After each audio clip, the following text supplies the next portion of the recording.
As I said, my name is Matt and I lead Message Wales. What I forgot to mention, which would be a sackable offence if I didn't, is we are obviously a charity. Everything that we do is about sharing the gospel, and therefore we don't have access to funds like national lottery funds because they don't like to fund religious things. So I just want to kind of put the thought in your mind. If anybody would be interested to know more about what we do and would be interested in supporting the work of the Message Trust, please do speak to me. What I'd love every person to do, whether you're interested in that or not, please grab one of these little black leaflets. They're on a table by the door, and that just tells you all the different things that we're doing. And if nothing else, please take it, read it, and pray for the work that we're involved in. That we have the privilege of seeing so much good things happening across South Wales particularly. Let me tell you one thing real quick.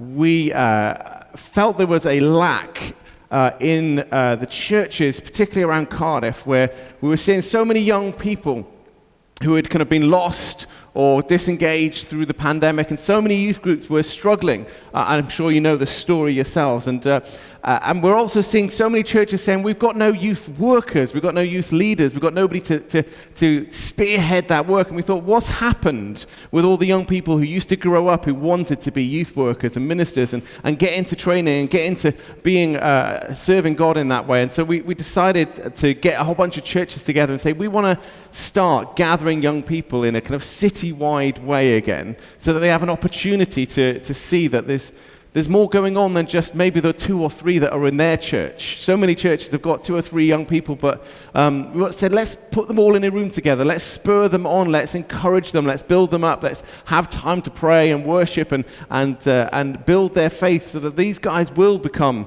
world changers, generation leaders in the future. It sounds awesome, doesn't it?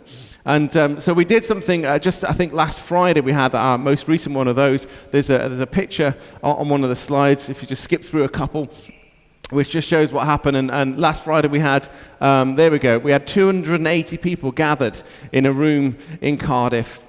Churches from Swansea, Cardiff, the Valleys, Newport. We even had a church from Stroud who heard about it and came. We don't know why, but they came. And we had all these young people, and it was such a joy and a privilege to be in a room to see young people worshiping, young people praying for each other, young people getting up on stage and sharing and praying for one another. And we're going to keep doing stuff like this. It's amazing.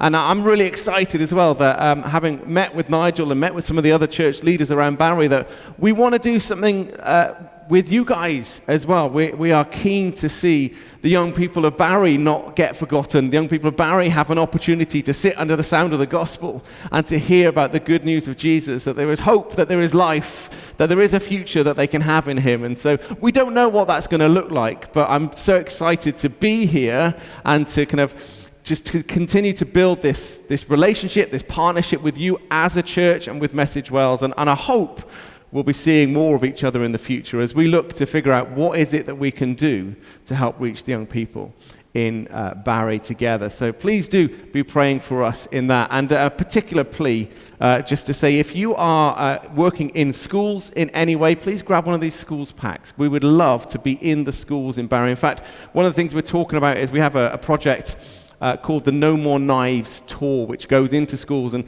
particularly addresses this issue of knife crime, which is on the rise in our communities. And so we are hoping that later on this year, maybe kind of towards the end of the year, we might be able to go into all the high schools in Barry and be able to kind of deliver this message of hope through our No More Knives Tour, and to invite those young people to a big concert where they get to hear the gospel. So please be praying for us in all of that if you can. Is that okay? Great, plug out the way. I can tell my boss I've done the right thing. Let's get into it, shall we? I'm glad the young people have gone. Not that I don't like young people. That would be a weird thing to say after just talking about how much we love young people, isn't it? But today's passage is all about child sacrifice. Hey! And that's not the thing you want to hear if you're a young person. Don't worry, we're not endorsing it. That's not the message this morning. In fact, really the message is about God's heart for his people and God being a provider God. In the Old Testament, one of the names for God is Jehovah Jireh, God the provider. And that's what I wanted to look at this morning. So we're going to look at a passage from Genesis 22. If you do have a Bible, open it up, have it in there, keep referencing it. It's really helpful to have the Word of God open and alive as we share it this morning. I'm going to read it, and it is going to come on the screen as well. So don't worry if you haven't got a version in front of you. Let's read Genesis 22 together. If we can, let's put that on the screen. Here we go. So Genesis 22, I'm reading verses 1 to 14. So it says this: sometime later, God tested Abraham. He said to him, Abraham, here I am, he replied. Then God said, take your son, your only son, whom you love, Isaac, and go to the region of Moriah. Sacrifice him there as a burnt offering on a mountain I will show you. Early the next morning, Abraham got up, loaded his donkey. He took with him 2 of his servants and his son Isaac. When he had cut enough wood for the burnt offering, he set out for the place God had told him about. And on the 3rd day, Abraham looked up and saw the place in the distance. He said to his servants, stay here with the donkey while I and the boy go over there. We will worship and then we will come back to you. Abraham took the wood for the burnt offering, placed it on his son Isaac, and he himself carried the fire and the knife. And as the 2 of them went on together, Isaac spoke up and said to his father Abraham, yes, my son. Abraham replied, there is fire and wood here. Isaac said, but where is the lamb for the burnt offering? Abraham answered, God himself will provide the lamb for the burnt offering, my son. And the 2 of them went on together. When they reached the place God had told them about, Abraham built an altar there and arranged the wood on it. He bound his son Isaac and laid him on the altar on top of the wood. He reached out his hand and took the knife to slay his son, but, thank goodness for the but the angel of the Lord called out to him from heaven, Abraham, Abraham, here I am.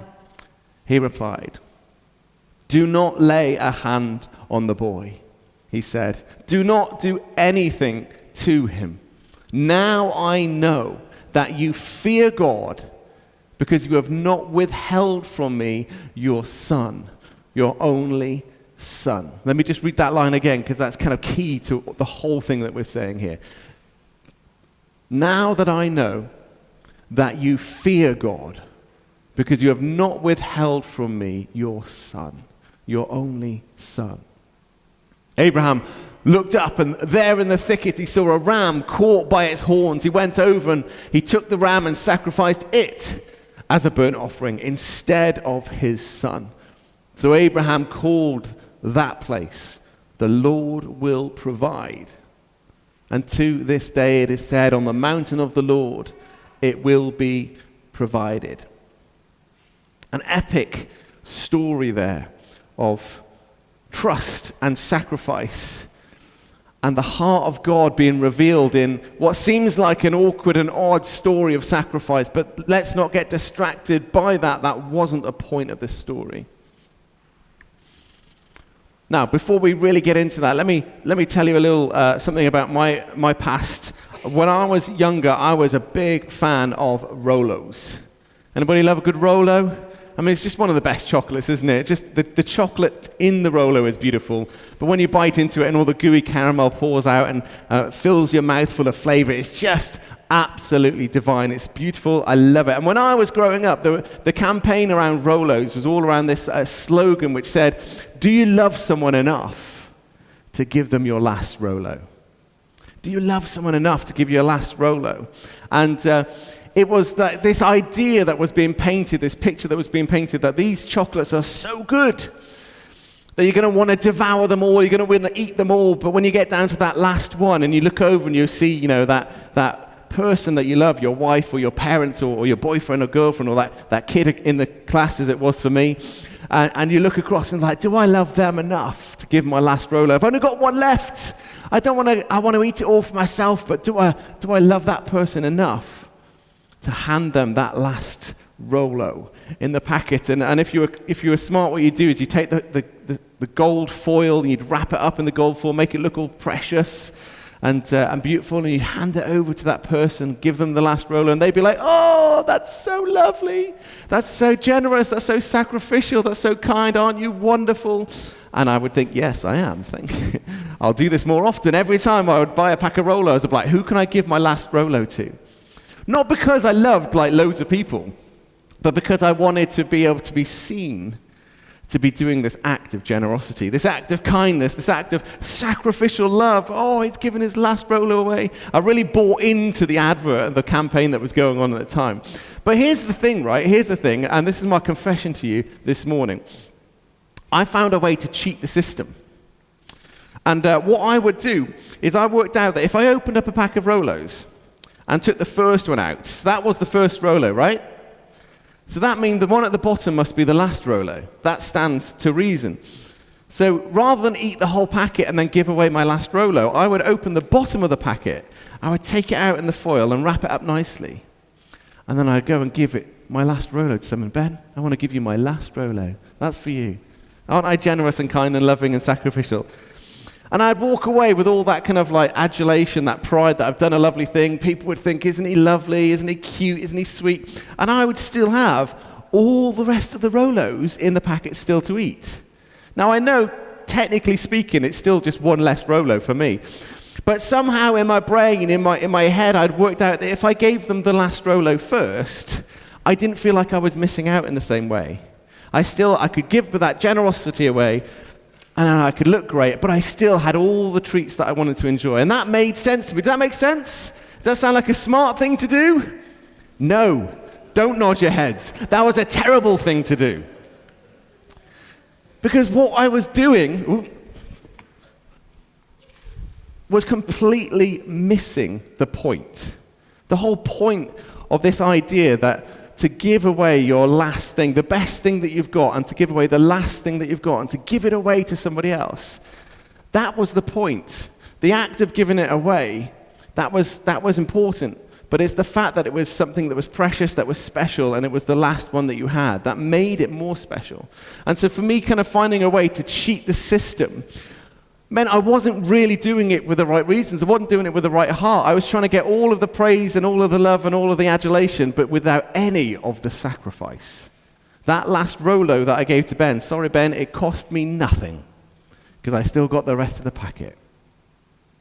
You see where I'm going with this, I hope, because this, for me, is kind of a good picture of what's going on in this story with Abraham and Isaac. You know, this story of Abraham and Isaac is a story that of God is testing Abraham. God is asking Abraham, do you love me enough to give me the thing that's most precious to you?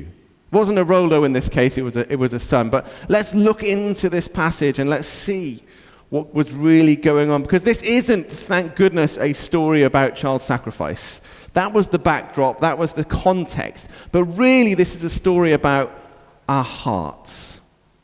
This story tells us about Abraham's heart. Was Abraham's heart postured in the right way that he was willing to give everything to God? But this story also, as we reveal it and read it, it tells us God's heart. It tells us what God's heart is towards his people, his love, his sacrifice, his willingness to step in with a substitute right at the end. It tells us of how much God cares for his people.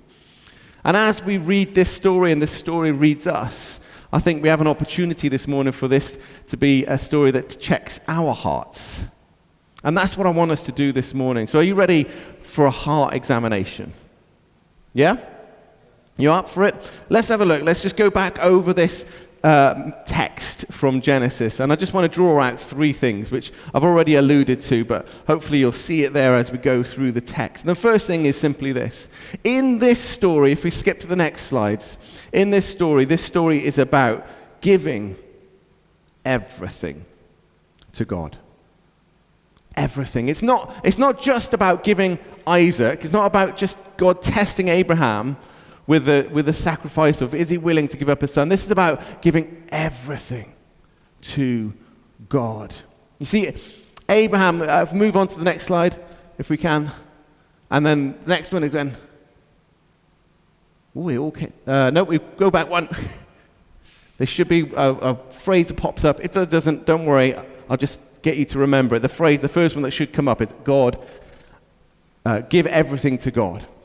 Okay, so this story about Abraham, if you don't know Abraham, he was a man who was after God's heart. He had followed God all of his life, and at the ripe old age of 75, God speaks to him and tells him to get up and leave his people and go on a journey. And Abraham is faithful. All the different ways that God calls him and speaks to him and challenges him and sends him into the unknown. And every single time, Abraham just keeps on following, saying, I trust you in this. I trust you in this. And I trust you in this. And he just kept trusting God. And God, in that kind of journey, promises Abraham a son. He says to Abraham, you're going to have a son and you're going to have descendants, and they're going to be as numerous as the stars in the sky. Right now you're old and you don't have any children and you think your time has passed, you've missed your opportunity, but I'm going to give you something, and you can have more sons than you could ever dream or imagine. And at the age of 100 years old, his wife Sarah gives birth to Isaac. So having served God faithfully all of his life, having followed God into the wilderness and done whatever God had ever asked him, he finally gets this son, this promise, this heir, this future. And it's all wrapped up in this one person, his son. It's the thing that's most precious to him in all of his life. And in that moment, God says, what's more important to you, Abraham? What's more important to you? Am I, your God, more important to you, or is your son? Has your son and your identity and your future and your promise and all of the descendants and all of that represents, has that become more important to you than your relationship with me? And so that's what's going on here. God wants to check Abraham's heart. Is he willing to say, do you know what? I will give everything to you. And if that means you need my son, am I even willing to do that? It's an important question that we should ask ourselves regularly, because it's very easy for us to allow other things to become more important to us than God. It might not be a child for you. It might be your career. It might be your health. It might be your social status. It might be your house. It might be relationships that you have with other people or how they think about you. It could be your children. So many people that can become their children become their idols and their identity. And we need to ask ourselves that question. As we go through life, we're here, we're on a Sunday, we're worshiping God, that's great. But if God was to speak to you today and ask you to give up the thing that was most precious to you and give it to him, what would that be? And would you be willing? It's a tough question. I'm not suggesting that we have to all go and sacrifice everything. God needs to call you into that. But if he did, would you be willing? Has anything become more important to you than your relationship with God, than knowing him and doing what he asks? Because God asks for nothing less than everything from us. Now we look at Abraham, and he seems to pass the test. He seems to get it right. And Abraham in this story is such a great role model to us because he trusted God. He did it. He got it. He made the right play and things worked out. But when Abraham first heard God speak right at the start in 22 verse 1, and Abraham is called by God, he says, here I am. And he says, I want you to go and sacrifice your son. What do you think went through Abraham's mind in that moment? Did he think, oh, sure, that's no problem? I doubt that was the first thought that went into his mind. He's probably like the rest of us was thinking, what are you doing, God? Why are you saying this? This is my son. This is one that I've been waiting so long for. This is the one I've only just got. You're not just robbing me of my child, you're robbing me of my entire future. He probably had all sorts of thoughts that went through his mind. But what I love about this story is God speaks, and the very next morning, Abraham got up and set on his way. Didn't wait, didn't question, just got on faithfully and said, if God has said it, then I'm going to follow. Sometimes God tells us things, sometimes we are asked to do things for God, and they make no earthly sense to us. You ever been in that situation where everything around you is saying, this doesn't make sense, but God has told you to stand firm? What do? You stand firm. Because nothing is more important than what God is saying in our lives. Abraham was willing to get up early the next morning. And they had 3 days trekking to this mountain, 3 days to kind of question it, to doubt it, to go, did God really say sacrifice Isaac? Maybe we can do something else about it. Maybe I could, bring a couple of doves with me and I can kind of get away with doing something different. 3 days to turn around and to change their minds and go back again. But 3 days he faithfully journeys out this plan, not knowing what's going to happen. It's easy for us reading the story now, isn't it? We know what happens at the end. We've seen how it turns out. But for Abraham, for 3 days, he's carrying this burden of wondering, what is God doing here? And yet at the same time, with all the doubt and the confusion and the pain, there's also trust, there's faith, and there's an expectation that God will do the impossible. And this is the thing I love most about Abraham, because Abraham didn't know what was going to happen. He didn't think that sacrificing his son was a good thing, I'm sure of that. But at the same time, he wholly trusted in God to do the impossible. Why do I say that? Because when we read the story, he does all the right things to be obedient to God. He does the 3-day journey. He goes to the right mountain. He takes the wood. He takes the fire. He takes the knife. He is not trying to get out of what God has called him to do. But at the same time, he believes that God has these two things going on in his head that don't work together, and he trusts God for both of them. One is, you're going to have a son, and you're going to have as many descendants as there are grains of sand on the seashore. That's a promise he's holding on to. And on the other hand, God's saying, go and sacrifice your son. Those two things don't make sense together. They don't work. They can't both be true. And yet, if God has said them, what's he going to do? He's going to trust God for both. And he does. Abraham trusts God for both. He faithfully journeys to the mountain with all the provisions that he needs. But then when you look into things like verse 5, when Abraham is speaking to the servants, he leaves the servants and the donkeys behind. And he says, myself and my son will go up the mountain. We will go and worship. I love that heart. He's not thinking, I'm going to sacrifice my son. He says, we will go to worship, and we, not I, we will come back to you. How can he say that? He doesn't know what's going to happen. All he knows is that God has asked him to go and sacrifice his son, but God has also said, you can have as many descendants as there are grains of sand on the seashore. And so he holds this tension in his heart, that things that seem impossible to us are not impossible for God. We will go up the mountain and we will come back again. Verse 8, when Isaac himself questions what's going on in this scenario and says, where is the lamb for the sacrifice? What is Abraham's response? He doesn't go, well, son, funny you should ask, actually. You are it. Doesn't do any of that. He just simply says, the Lord himself will provide. No, I think this is beautiful, and I love when we get towards the end of the passage and God does provide, and then he names this mountain the Lord will provide. It's like he names this mountain out of a response of his experience of what God has done, to remind him and to remind everyone else that God is a provider God. That is a beautiful thing. But I think what's more impressive than him naming this place, the Lord will provide, is this moment here with his son. Before God had provided, Abraham speaks in faith, the Lord will provide. I don't know how.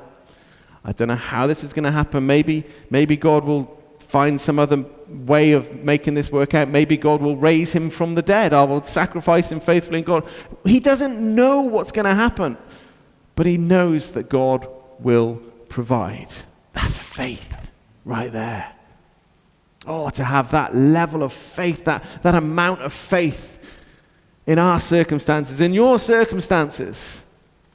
When you're unsure of what's going on, when things seem to be coming up against you, when situations are going from bad to worse, when financial pressures are weighing you down, to have the faith to go, do you know what? I don't know how this is going to work out, but I'm going to trust in God. It doesn't promise to provide all that we need in abundance, excessively, so that we all have a beautiful, wonderful, happy, healthy life forever. It doesn't promise any of that. But we can trust in him that whatever will be, God will work it for the good of those who love him. He can take any circumstances, even the most dire, even the most difficult, even the most painful of circumstances, and it can be used to give glory to God. Do we trust him, even when it makes no sense? Abraham didn't try to solve the problem in his own strength. He just trusted wholeheartedly in God no matter what. I wonder if we carry the same sort of faith today. And finally, a third thing I wanted to draw from this passage this morning was this reminder that God provides. You've already heard it. It's all been throughout what I've been saying and what the passage has been saying, that God does provide. Just go back one again. Sorry, we've skipped ahead there. That's the real heart of this story, isn't it? God was never interested in Isaac's death. That wasn't the end game of the story. He was interested in Abraham's heart. And God provides in actually lots of different ways in this story. It's not just about the lamb at the end of the story. I think throughout Abraham's life, there was a journey of trust. There was a journey of faithfulness. There was a journey of stepping into the unknown. And so at the point when God speaks to Abraham and says, I want you to go to this mountain and I want you to sacrifice your son, I think God already knew that Abraham had the faith to do that, because God had already provided the faith for Abraham to do that. Abraham had been walking this journey of trusting God in the little things, in the daily things, in the mundane things, just constantly, day after day, trusting in him, so that when God did ask him for something that seemed impossible, well, of course he's going to do it. You know, we can be quite back and forward in our faith. We can be hot and cold. We can flip-flop here and there as to whether we really believe this or I don't know if I can really fully trust in that. Abraham just went day after day faithfully pushing into God. That's what we need to do every day, declaring with our mouths and with the lives that we live and the way that we live that God reigns supreme, that I trust him above all other things. I trust him above the government. I trust him above my own security. I trust him more than I trust my health or my own common sense. I trust you, God. And if we're faithful every day, then when God does ask for something impossible, it's easy to trust him for that as well. God provides the faith for Abraham. He does provide the lamb. That's great. We get to the end of the story, and there, just as Abraham's about to sacrifice his son, God steps in and says, no, I've seen your heart. Don't harm the boy. Look, there's a lamb caught in the bushes. Sacrifice the lamb instead. What a beautiful picture of provision from God right there in the midst of this story of uncertainty. And that actually through providing the lamb, God provides the hope and the future as well. Suddenly this promise, which was like, you're going to see as many descendants as there are stars in the sky, that felt like it was a million miles away and impossible to be outworked in this situation. But no, all of a sudden, through a little bit of provisions, through a little bit of practical help, here's a lamb, sacrifice the lamb instead. And now Abraham comes down that mountain. And he comes back down the mountain with his son, still intact. But he comes down that mountain with his faith grown, his faith in God assured. And he comes down the mountain with his hope and his future secured. When he set off on that journey 3 days ago, he didn't know how that promise was going to work out, but now he could say with certainty, God is going to do what he said he was going to do. And my son is still alive as a testimony, as proof that God can be trusted. I love the way he comes down the mountain, still with his son, but with his faith renewed and his trust restored and his future secure. And it's important that we remember that it's the same God that we love and serve and honor and obey today. He's the same provider God. That name of God, he is God the provider, that is still true today. He is still our provider God. Now, this isn't a story. The point that we're trying to take away from this is not God will provide. The point is, give everything to him. Because as we give everything to him, that's where we see the provision of God in our lives. As we give it away and as we sacrificially give away our time, our money, our effort, we give away to other people to love them, to serve them, to show them Jesus. As we give away to God, we see how God provides in those settings. We see how God works for the good of those who love him.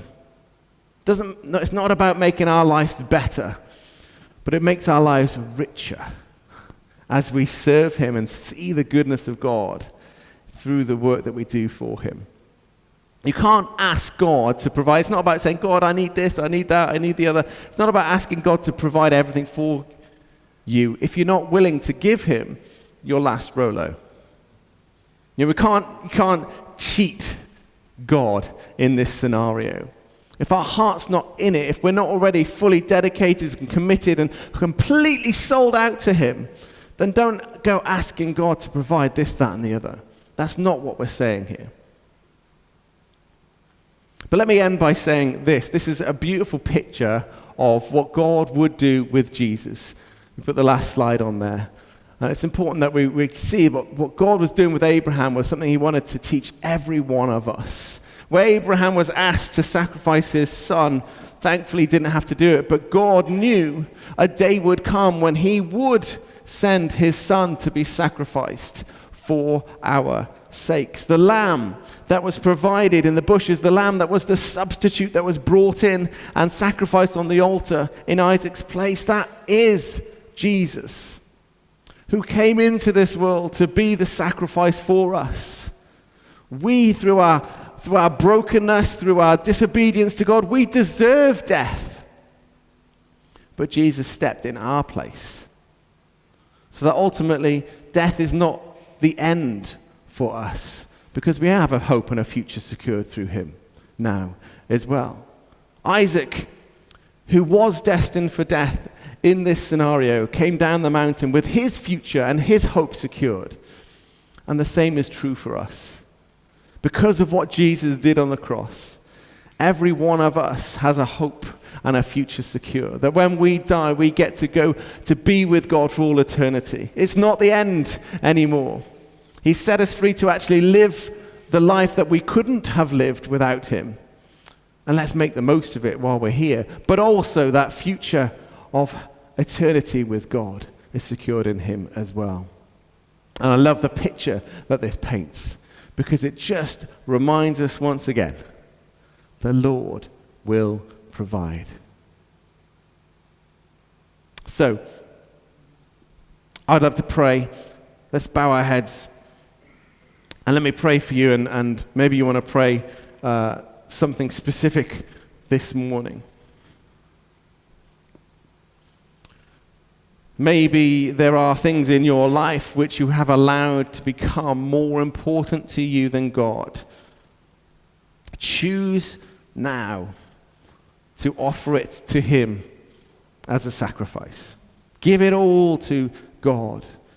Give everything to God. And let him be the most important thing in our lives.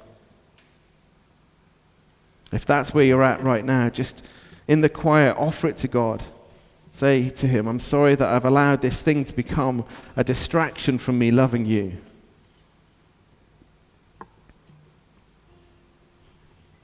Maybe you need to know God as the provider, God in your life. Maybe there are situations where you feel like you don't know which way to turn. You don't know what's coming next. You don't know how you're going to get from one day to the next. Can I implore you? Reach out to him. Give your situation, give your problems, give your concerns to God. Trust in him. Proverbs 3:5-6 says, trust in the Lord with all your heart and lean not on your own understanding. In all your ways acknowledge him and he will make your paths straight.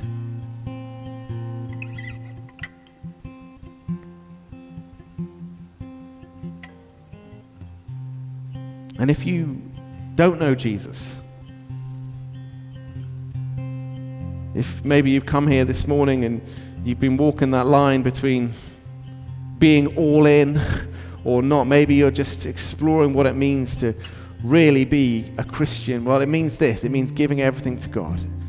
It means putting yourself on the altar and say, I sacrifice myself. I give up everything. I die to myself so that you might live in me and through me. And you just need to say to God, God, I'm sorry for the wrong that I've done. Please forgive me. I choose to follow you today. Would you help me to live the life worthy of the calling I've received in you? And if that's you, then pray that prayer right now. But for all of us, I pray, God,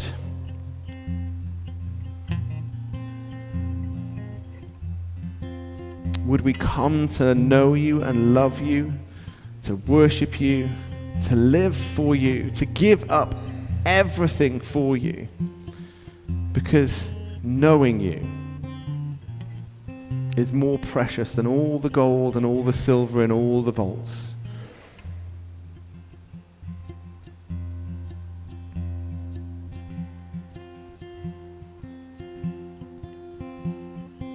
I pray, God, for those of us here who maybe we've heard this 100 times before,